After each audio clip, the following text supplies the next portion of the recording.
Isang napakagandang araw. Panalangin sa lahat, kapatid.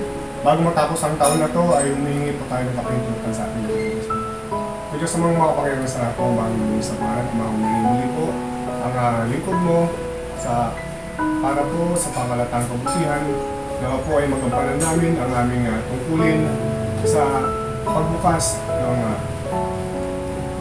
panibagong taon, ngayong taong 2025 na may sagana, pamumuhay, siksik, ligiw at umapaw. At nawa, alisin mo sa amin ang agam-agam at tugtunan kung ano ang iyong kalooban ay amin pong magagawa. Gawin namin ito ayon sa iyong kalooban na may mananampalataya, pag-asa at pag-ibig ng iyong binigay.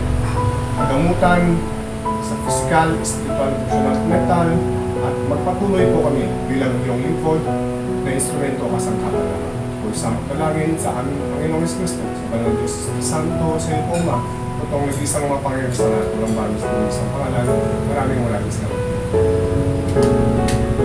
Lagi ang Maria. Gayang taon, kapatid.